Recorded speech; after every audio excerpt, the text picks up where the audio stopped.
Welcome back ناظرین. اس وقت ہمارے ساتھ لائن پر موجود ہیں سینئر دفاعی تجزیہ کار جنرل ریٹائرڈ حمید گل صاحب. ہم ان سے پوچھتے ہیں کہ اس وقت جو آئی ایس آئی اور جو فوج پر الزامات لگائے جا رہے ہیں امریکہ کی جانب سے، وہ ہمیں کس جانب لے کر جا رہے ہیں، اور اس میں کس حد تک ہم یہ سمجھے کہ ایسا سبسٹنس ہے جس سے پاکستان کی جو سوورینٹی ہے یا پاکستان کی جو سالمیت ہے وہ خطرے میں پڑ سکتی ہے.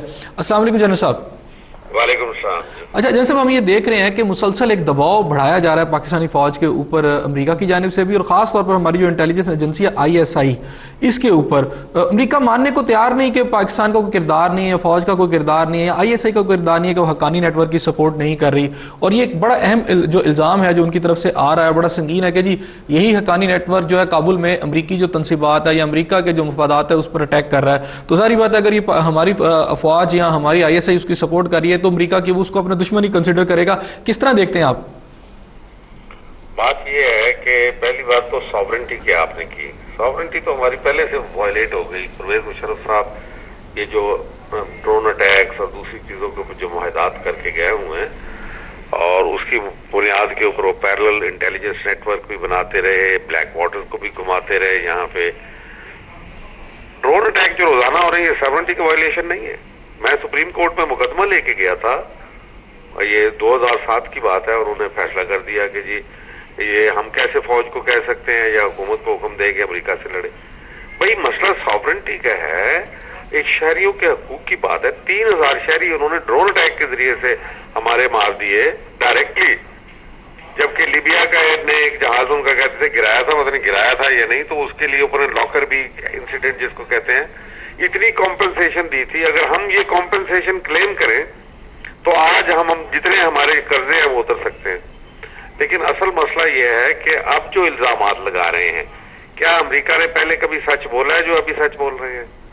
انہوں نے جب ہدف کسی کو چننا ہوتا ہے تو پھر اس کے بعد اس قسم کے ویپن آف میس ڈسٹرکشن، 9/11 اور اسامہ کا کمپاؤنڈ کے اوپر اٹیک، اور ریمن ڈیوس کی اس کو تو ریمن ڈیوس کو تو استثناء حاصل تھا. خود پریزیڈنٹ اوباما نے یہ بات قوم کو اپنی کو کیا بتایا بلکہ پوری دنیا کو بتایا. یہ جھوٹے لوگ ہیں، جھوٹ بولتے ہیں. باقی رہ گیا یہ کہ جہاں تک کانٹیکٹ کا تعلق ہے تو ہر انٹیلیجنس جو بھی اس کا کام ہوتا ہے اس میں ایک بہت انٹیلیجنس کرافٹ جس کو ہم کہتے ہیں، اس میں ہمیشہ جو مخالف فورسز ہوتی ہیں کسی ملک جس میں اپنے ہمارے انٹرسٹ ہوتے ہیں اس کے ساتھ آپ رابطے رکھتے ہیں. اب نواز شریف جہاں اپوزیشن ہے، زرداری صاحب جو ہیں وہ ان کی پارٹی حکومت میں ہے، تو کیا امریکن آتے ہوئے وہاں پہ رائیونڈ نہیں جاتے؟ روابط رکھے جاتے ہیں. روابط کا یہ مطلب نہیں ہے کہ آپ ان کی مدد کر رہے ہیں. پاکستان نے کوئی مدد نہیں کی، یہ سب جھوٹ ہے. اور جہاں تک تعلق ہے وہاں پہ ایمبیسی کو حملہ کرنے کا، تو اس کا یہ مطلب ہے کہ ان کی سیکورٹی اتنی ناقص ہے کہ یہ جو کہتے ہیں کہ ہم اپنی ذمہ داریاں ٹرانسفر کر دیں گے اور چلے جائیں گے یہاں سے، ذمہ داری دیں گے کس کو؟ وہ سیکورٹی فورسز تو طالبان کے ساتھ ملی ہوئی ہیں. میں جانتا ہوں کہ وہ بغیر اس کے کہ وہاں پہ کوئی اندر آدمی اس کی مدد کی ہے جا ہی نہیں سکتے تھے. اس کے بعد جو پرسوں ہوا ہے وہاں سی آئی اے کے کمپاؤنڈ میں آریانہ ہوٹل کے اوپر جو اٹیک ہوا ہے، وہ ان کا کوئی ایک افغان رکھا ہوا تھا. طالبان نے کہا کہ ہم نے اس کو بتایا ہے کہ یہ ہمارے دشمن ہے.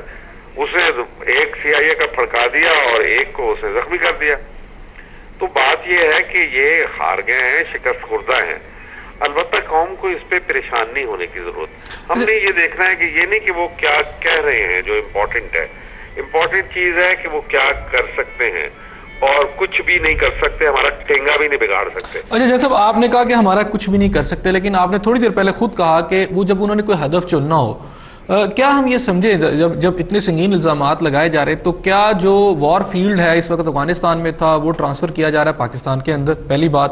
اور جب انہوں نے ہدف چننا ہو، ان کی ویتنام کی جنگ ہو، ان کے پرل ہاربر پر اٹیک ہو، ان کا 9/11 کا واقعہ ہو، یہ تمام واقعات یہ بتاتے ہیں کہ امریکنز نے جب کوئی ہدف چننا ہو، جیسے سینٹ ان کو اجازت نہیں تھا پریزیڈنٹ کو کہیں اٹیک کرنے کے لیے، تو کوئی ایسا واقعہ وہ کرتے ہیں جس کی بنیاد پر وہ کہیں اور جا کے اٹیک کر سکتے ہیں.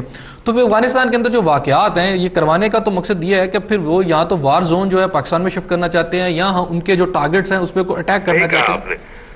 آپ میرا جملہ یاد کی جو میں ہمیشہ کہتا رہا 9/11 کے بعد. 9/11 بہانا تھا، افغانستان ٹھکانا ہے، پاکستان نشانہ ہے، اس کے مقاصد تھے. لیکن اللہ کے فضل و کرم سے ہمارے بھائیوں نے افغانستان میں ان کا کسبل اور دمخم نکال دیا.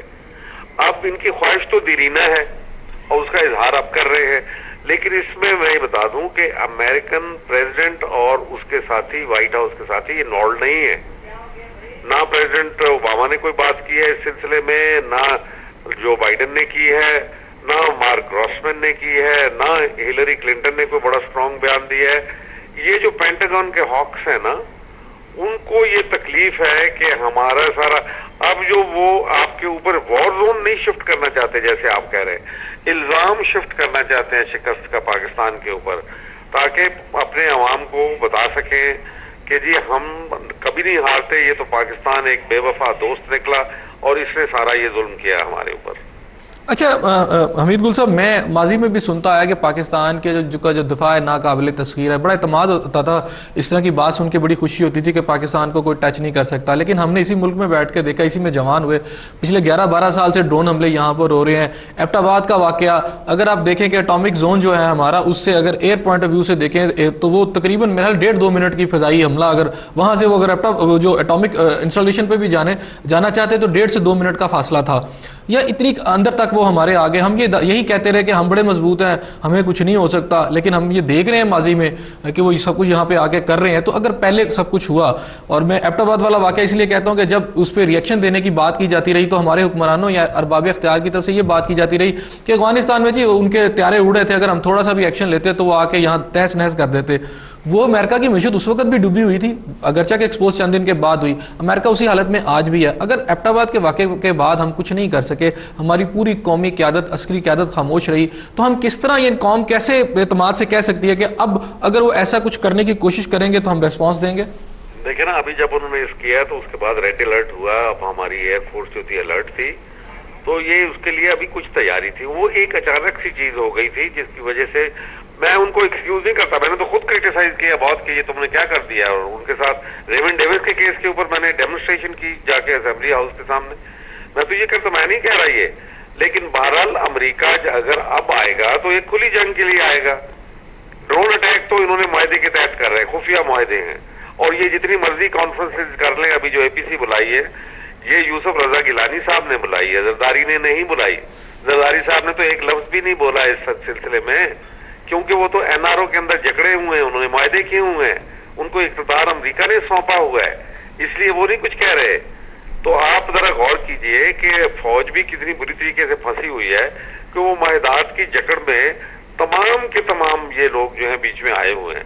اب اللہ نے ایک موقع فراہم کیا ہے اور ہم ان کے سپورٹ کریں قوم کو. پبلک ریسپانس بھی آنا چاہیے، اور یہ جو ایک پسی ہوئی پئی مردہ ایک ایسی قوم جو آفات اور الزامات کی زد میں ہے، اس کو اللہ نے موقع دیا ہے. ابھی آپ اس کے اندر زیادہ ہم پک ہول کریں گے تو وہ فائدہ نہیں ہوگا. ہمیں اس وقت ایک مضبوط محاذ مہیا کرنا ہے، امریکہ کے سامنے دکھانا ہے کہ ہم تم آؤ گے تو ہم لڑنے مرنے کے لیے تیار ہیں. اور یہ اچھی بات ہے، کم از کے الفاظ کی حد تک جو نعربانی کرنے کی باتیں جو یوسف رضا گیلانی نے کہی، جو لیکن میں پھر بھی کہتا ہوں کہ یہ جو کل اجلاس ہو رہا ہے اے پی سی کا، اس سے پہلے